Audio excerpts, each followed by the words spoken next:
E a partir de agora, aqui em nosso programa, temos um bate-papo fantástico falando de saúde do homem com Alan Barros, que está aqui nos visitando mais uma vez. Alan, eu quero te agradecer por esta mais uma participação aqui em nosso programa. E eu espero que seja mais uma de muitas que estão vindo ainda. Alan, você é escritor e empreendedor social.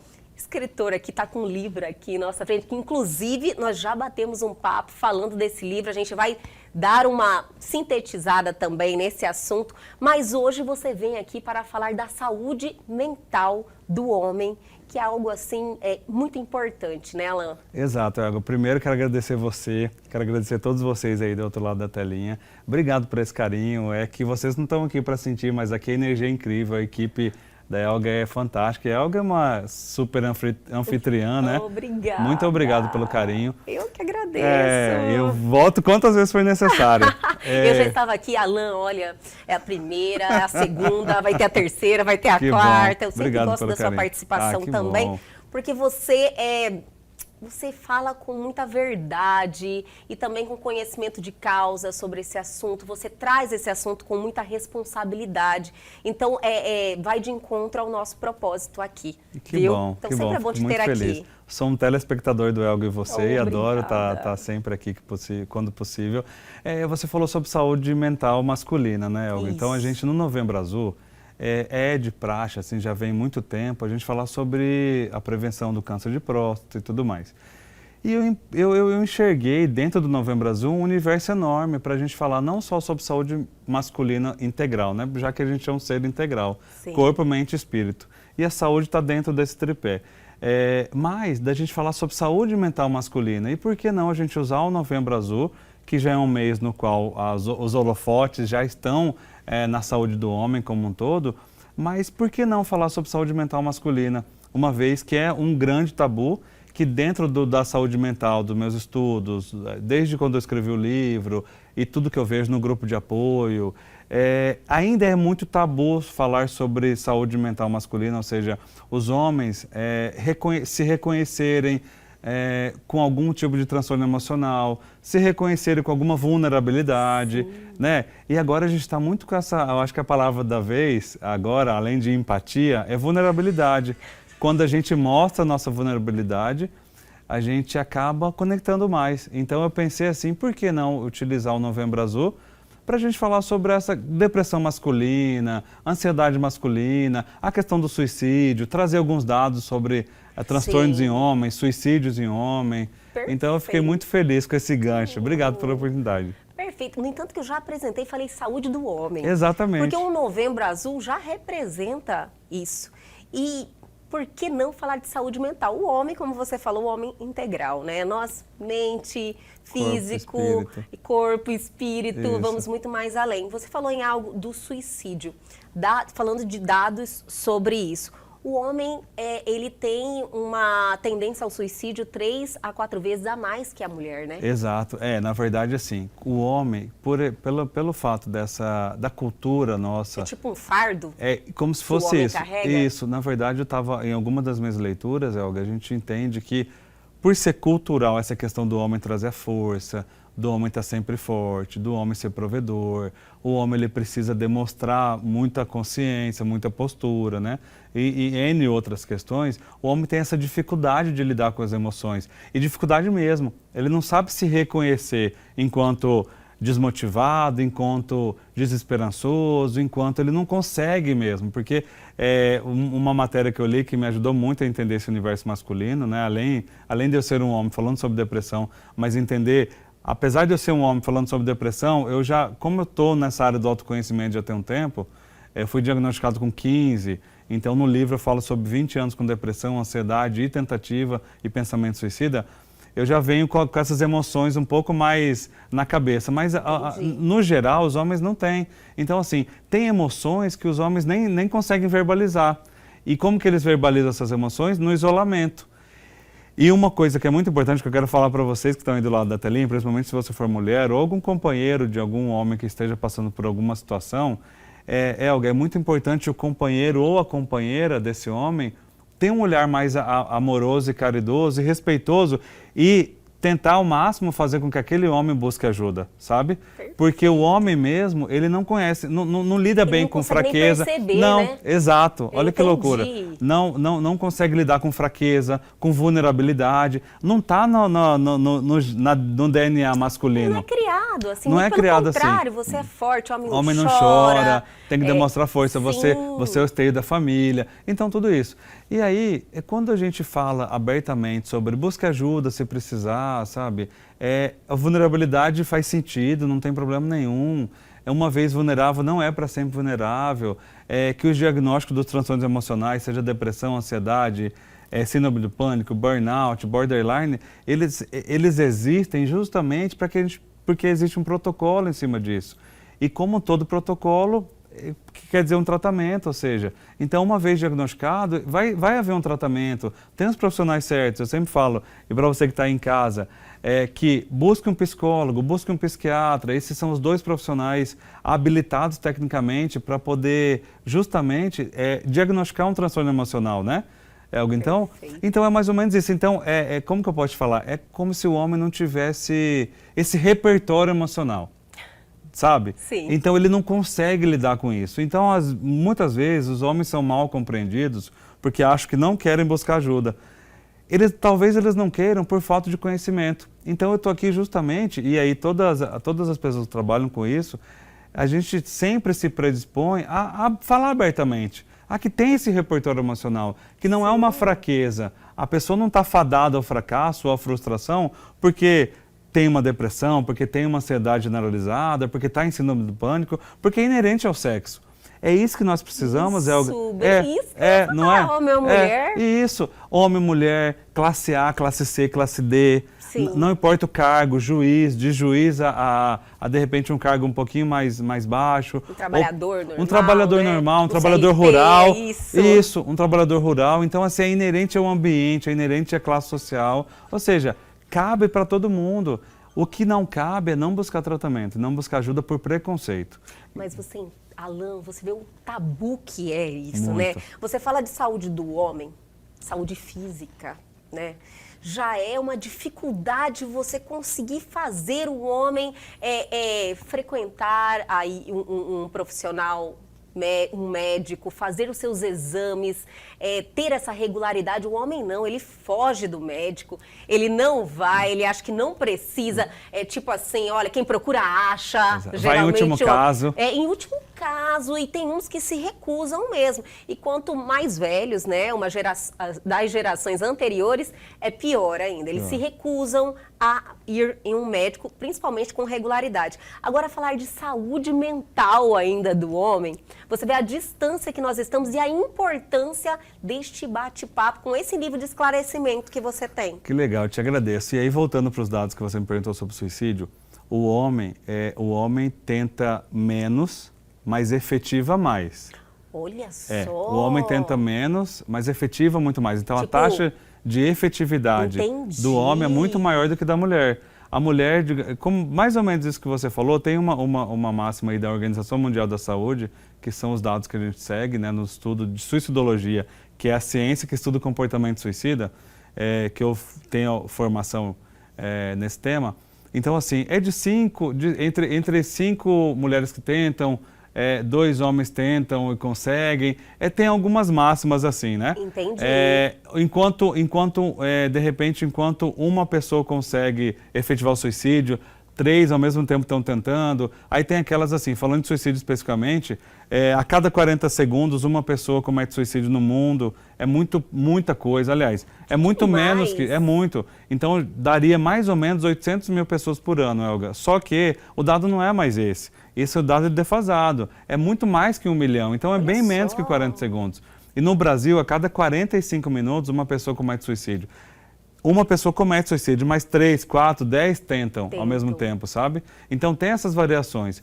E uma coisa importante é que quando acontece um suicídio, falando sobre suicídio agora, de 1 a 122 pessoas são impactadas diretamente. É um mar de dor que se forma. De 1 a 122? 122 pessoas impactadas diretamente. É um mar de dor, né? E falando do homem, Alan, mas por que o homem efetiva mais o suicídio? Porque o homem, ele tem menos, digamos assim, menos paciência para passar, digamos, não que o homem não tenha resiliência, mas talvez alguma resiliência emocional para passar por algumas situações, porque ele não está buscando ajuda, ele não consegue buscar ajuda, porque ele está isolado. Então, realmente, a mulher tem uma facilidade melhor para conversar com as amigas, abre, né? Se abre mais ao Sim. todo, né? Ela tem essa sensibilidade. E o homem acaba não tendo muito essa sensibilidade e a maioria acaba não buscando ajuda. Então, realmente, quando ele pensa em suicídio, ele vai escolher um meio muito letal de morte. Né? Então, é por isso que os dados são maiores. Depressão, a gente tem dados maiores de depressão, por exemplo, 300 milhões de pessoas no mundo com depressão. Diagnosticável. Diagnosticada. Diagnosticada. Isso. Porque como o homem não vai, não tem diagnóstico. Não tem. E a maior parte mulher. Por que será? Aí fala que é uma doença de mulher? Não. Aí fala que depressão é frescura? Não. Sabe? É porque os homens, infelizmente, não vão.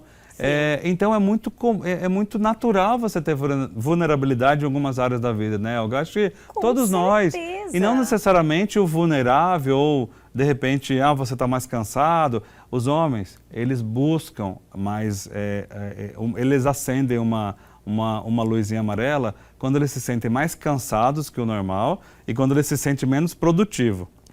Aí eles começam a buscar uma luzinha amarela. Mas às vezes esses sentimentos já estão lá trabalhados há muito tempo. Eles já tiveram perdas, muita irritabilidade, está muito dentro da esfera da depressão masculina, da ansiedade masculina, essa irritabilidade. Então, assim, e ele não sabe o que é, e muito menos o sistema familiar dele sabe. Então, às vezes ele até acredita que ele é assim, né? Exato, que é comportamental, que é dele. A pressão que é o tal do gênio vida. forte, Sim. isso. E aí, por isso é tão importante o companheiro ou a companheira ter atenção e falar assim, peraí, tá alguma coisa errada, né? E conseguir falar de uma forma amorosa com esse homem para ele procurar uma ajuda. Homem recorre muito ao álcool, Elga. Sobre isso que eu já era o próximo gancho, Alan, que eu iria puxar. Álcool e drogas. Álcool e droga, exatamente. E o homem, infelizmente, como uma fuga, não é verdade? Como uma fuga, Mas eu vou pedir para você segurar um pouquinho, eu vou chamar o intervalo, mas tem sim mais um bloco com Alan Barros. A gente já volta.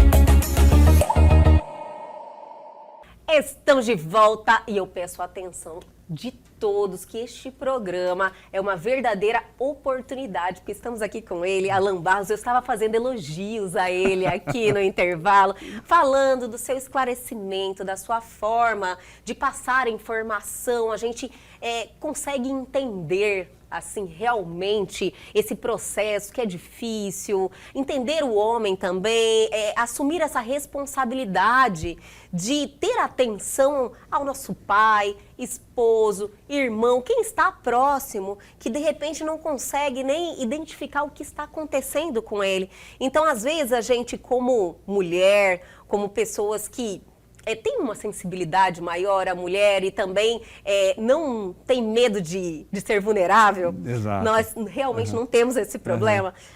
A gente precisa estar alerta, né, Alan? Com certeza. E assim, é muito importante, eu te agradeço mais uma vez, a gente abrir essa caixinha de Pandora, né? Com tantos mitos, né? Com tantos preconceitos que tem por trás, com tantas questões.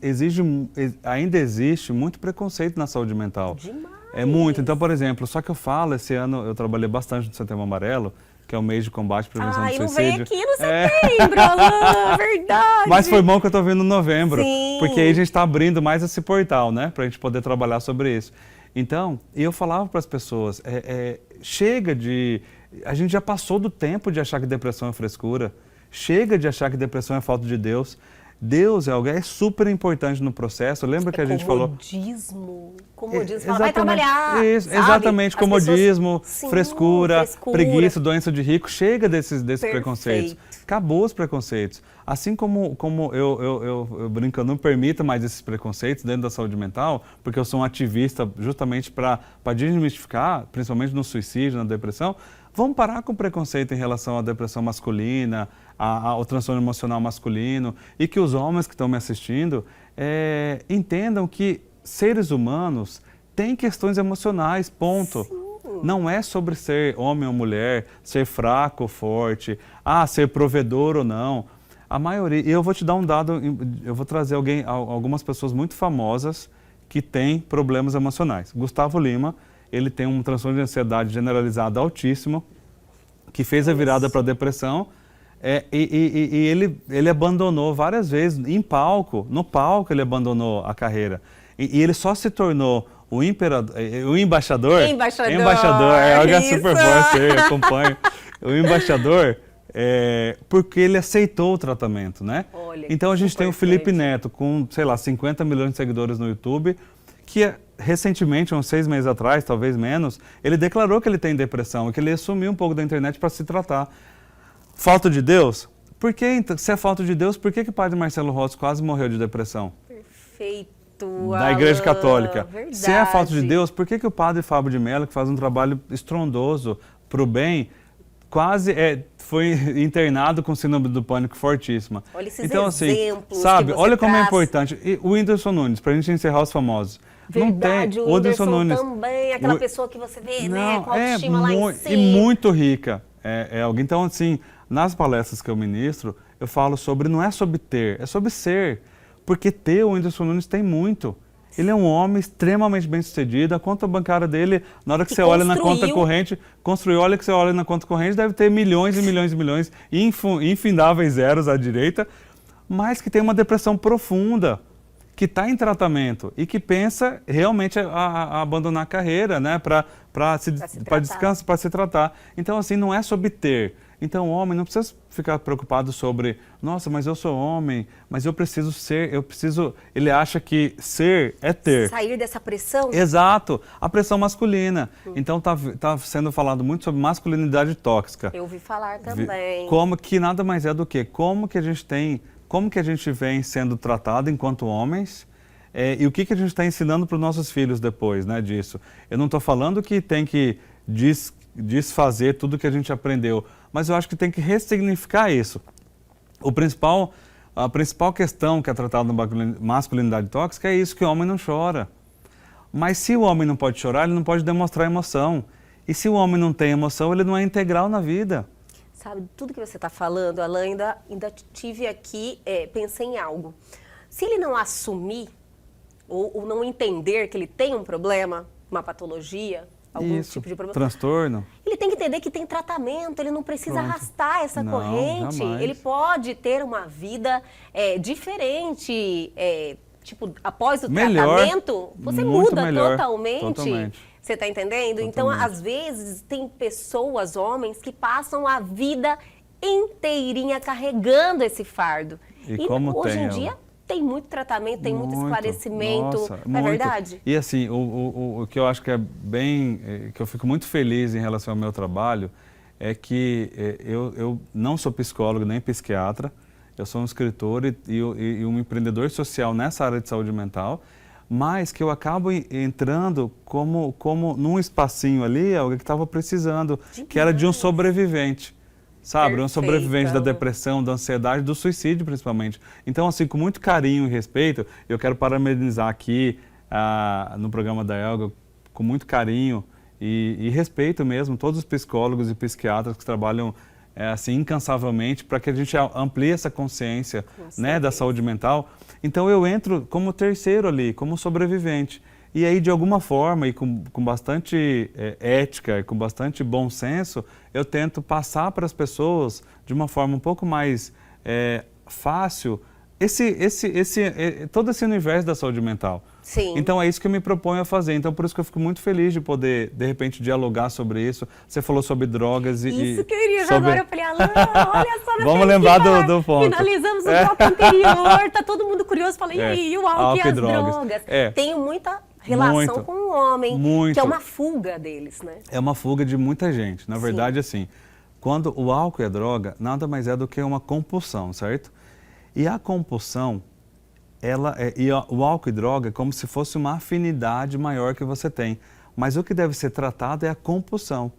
Porque se uma pessoa, seja homem ou mulher, é compulsiva e ela está na bebida agora, se eu conseguir tirar ela da bebida, ela vai para a droga. Ou se eu conseguir tirar ela da droga, ela vai para compra, ela vai para pensamento suicida, ela vai para pensamentos autodestrutivos, ela vai para, de alguma forma, um vício, que é uma compulsão alimentar, né? Tem muito isso. Descontar em algo. Isso, exatamente. Eu chamo de grau de afinidade, canal de afinidade. Então, por exemplo, realmente, então se aquele cara está buscando o álcool, vamos falar sobre o álcool, que é uma coisa mais lícita, né? É uma droga mais lícita, e mais comum, mais fácil. Se ele está buscando da casa da maioria das dentro da casa de pessoas. todo mundo, a maioria das pessoas, né? Assim, falando sobre isso, se a pessoa está buscando de forma desequilibrada o álcool, tem alguma coisa ali. Uma coisa Olga, quando a gente bebe socialmente e tudo mais. Mas outra coisa, e eu vou falar para você que está aí, eu tenho certeza absoluta que você sabe se você está buscando patologicamente ou saudavelmente, digamos assim, né? Patologicamente, entre aspas. Porque a pessoa sabe que está buscando aquilo. Só que é difícil assumir, né? Você fala, difícil assumir. Tem um probleminha aqui com álcool. E assim, tem clínicas, e aí eu posso falar primeiro, que o psicólogo ele é extremamente ético no atendimento, o psiquiatra também. Então, por que não procurar? Sabe, se você não quer contar para ninguém, busca mesmo assim, também. Sabe? Sim. Vê o que está acontecendo. Faz por você. Isso, né? Faz por você. A terapia, e aí eu escuto muito isso, principalmente de homens, né? Homens ou pessoas um pouco mais de outras gerações, sobre, eu não vou sentar lá para ficar contando a minha vida para alguém que não me conhece. Essa é uma das máximas aí dos mitos, Engraçado né? ouvir isso, né? E aí eu falo assim para as pessoas, tento ressignificar, não, na verdade você não vai contar para qualquer pessoa, você vai contar para uma pessoa preparada para te ouvir. E outra, você não quer solucionar? Você não pretende ser melhor? Pelo menos nessa questão você não pretende ser melhor? Então qual que é o problema se ela estiver te ouvindo e você não a conhecer no começo? Deixa para ela o trabalho, na verdade o trabalho é com a gente, obviamente, paciente, mas deixa que essa pessoa, o psicólogo, psicóloga, deixa que ele te conduz, ou psiquiatra, porque ele sim tem o conhecimento técnico e você sabe o que você sente. E vocês dois vão fazer um complemento para melhoria. Então, assim, é sempre assim quando eu desmitifico. Você não está insatisfeito de onde você está?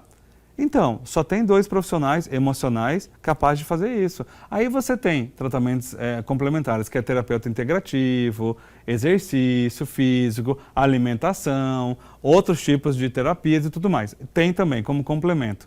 Mas, busque um ou outro desse profissional, de preferência sempre os 2, dependendo do seu caso, mas, por exemplo, às vezes o cara só está, eu estou um pouco ansioso, ou então, eu estou muito isolado. Vai do caso. Tem casos que você precisa buscar um psiquiatra, tem casos que você precisa buscar um psicólogo, mas busque, sabe? Busque ajuda. Porque, Tome uma atitude, né? Toma uma atitude. Sim. E assim, peça ajuda para as pessoas próximas. E outra coisa que é muito importante.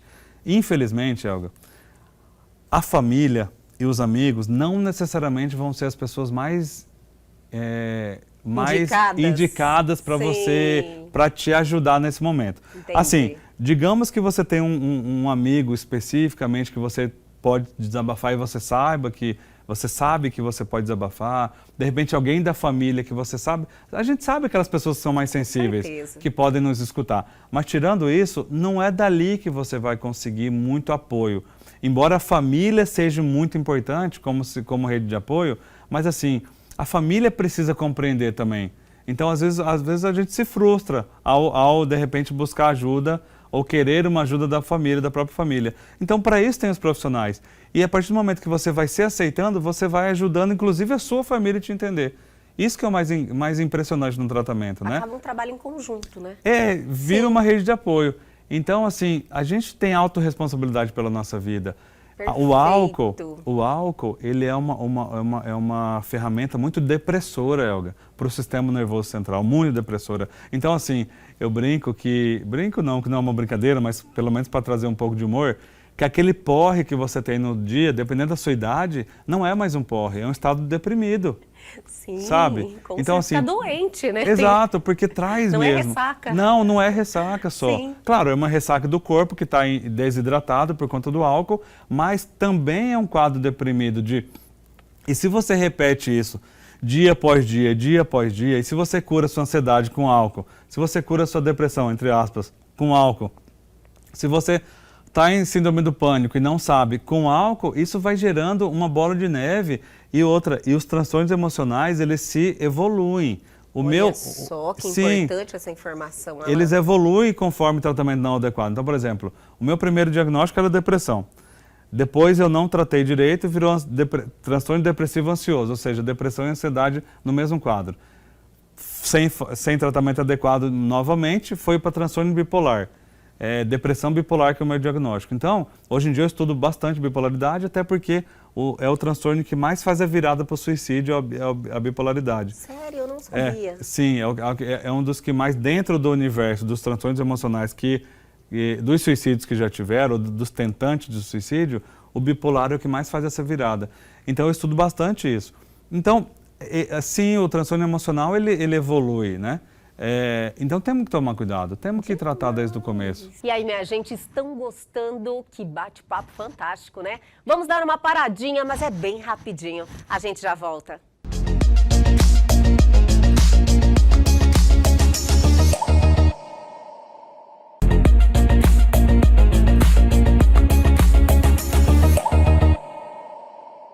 Estamos de volta, mais um bloco com esse bate-papo fantástico com Alan Barros. Você vê o tamanho da importância desse tema, de falar sobre isso abertamente, né, Elga? Abertamente. Olha, sem barreiras, sem se tabu, libertando, né? não olhando essa situação. Gente, nós somos todos iguais. Todos iguais. E passíveis de passar...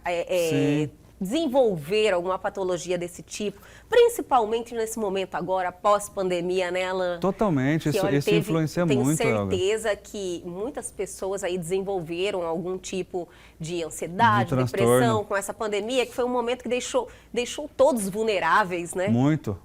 Foi muito importante você tocar nesse tema, porque as pessoas precisam entender. E eu convido vocês aí de casa para entender com carinho. Pessoas em luto também. Isso, sim. Além do luto de 662 mil vidas que se foram, e todo mundo, eu, a Elga, você que está aí em casa, vocês conhecem alguém que se foi de Covid, né? Com certeza. E a gente foi impactado com o luto de alguma forma. O que as pessoas precisam entender, aí principalmente os homens, Elga, é que estamos em luto ainda. Estamos em um luto coletivo. Perfeito. Então, assim, não é porque a pandemia aparentemente acabou que a gente não está com o rebote dela. O rebote veio emocional. Então, assim, jovens não conseguindo lidar com as emoções, homens não conseguindo lidar com as emoções, mulheres, crianças, aumentou bastante, não pela pandemia em si, mas aumentou muito o diagnóstico de depressão infantil e suicídio infantil. A terceira idade alavancou muito mais. Então, assim, por que a gente está tocando nesse assunto? Pela vulnerabilidade. A pandemia nos deixou vulneráveis. Sim. Sabe? E qual o problema de você ser vulnerável, sendo que tem muita coisa? Eu vou trazer uma máxima do suicídio. Eu trabalhando no Setembro Amarelo sobre suicídio, eu sempre pergunto para as pessoas assim, beleza, quem quer cometer o suicídio? Ela quer o quê? Quer morrer? Aí tem gente que fala, quer morrer.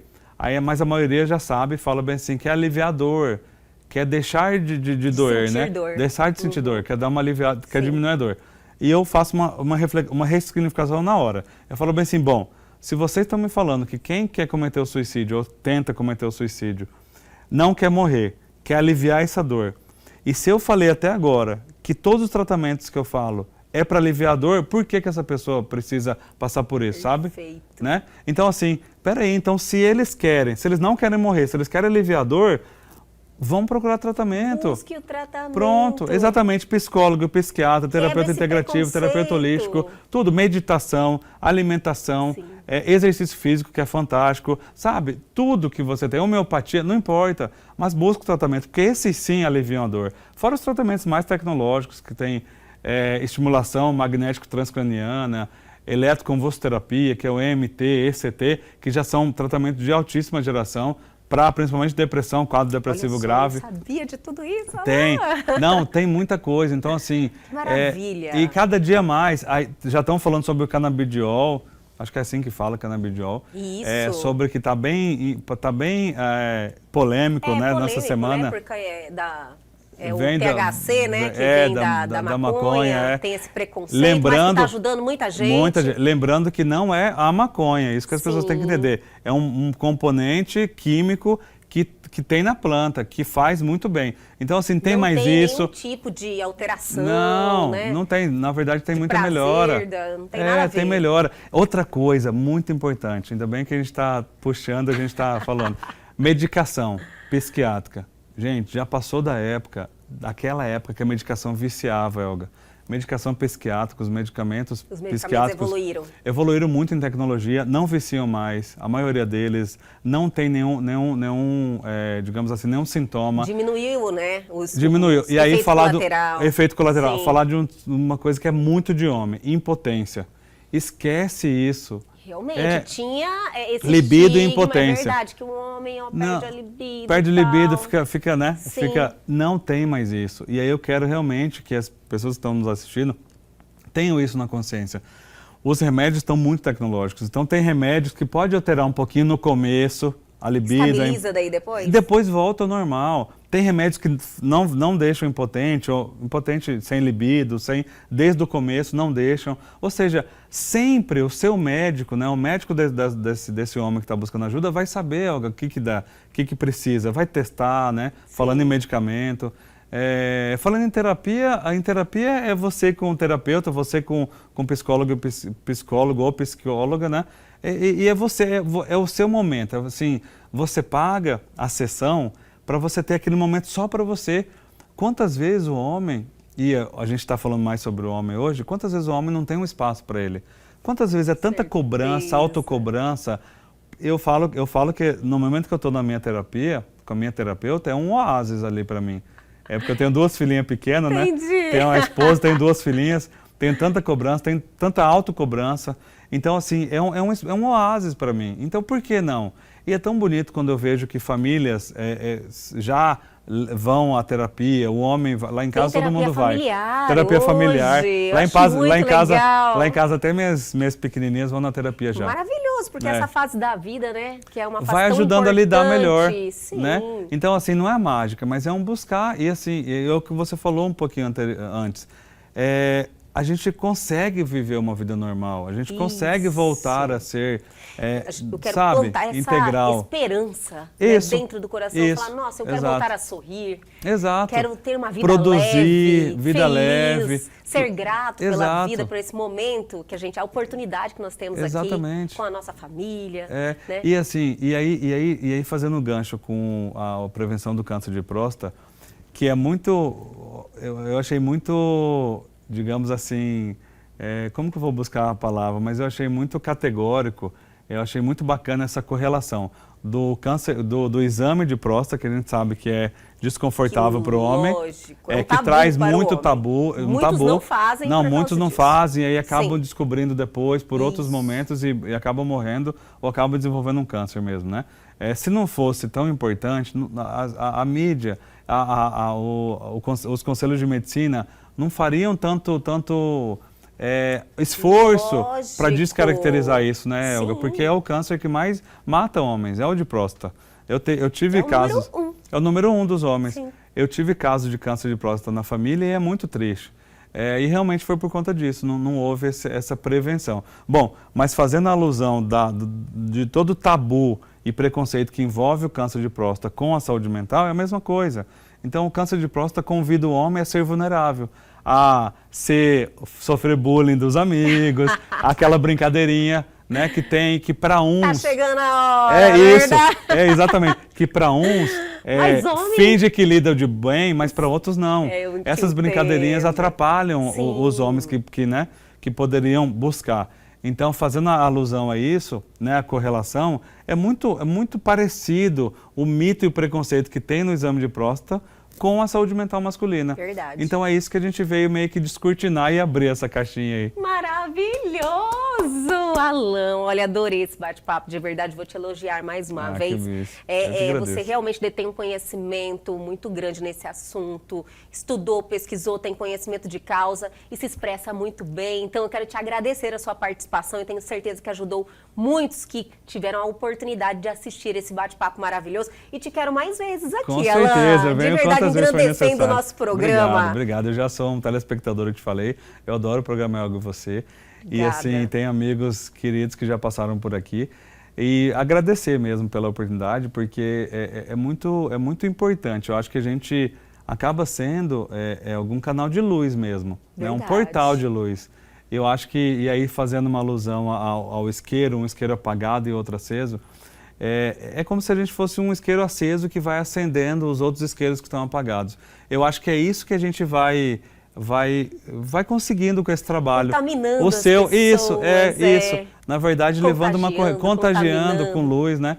E esse é o seu trabalho. Levando parabéns pelo seu trabalho. Bem, né? Levando bem, fazendo uma corrente mesmo. É isso que eu sinto de você também. Uma onda do bem. Que bom, parabéns pelo programa, viu? Que Obrigado. bom, obrigada, Volta Alan. outras vezes, sim. Te agradeço mais uma vez pela participação e não demore a retornar, viu? Maravilha. Muito obrigada. Obrigado, viu? E o Elger, você de hoje fica por aqui, mas calma que amanhã tem muito mais. Perdeu algo, quer entrar em contato com a gente? Atenção, oportunidade, pegue seu celular e aponte a sua câmera ao QR Code que está aí na sua tela, vá direto ao nosso Instagram ou para o nosso canal no YouTube, reveja esse bate-papo maravilhoso e tem um conteúdo fantástico lá te esperando. Aguardo vocês amanhã aqui na TV Pantanal, canal 22.1.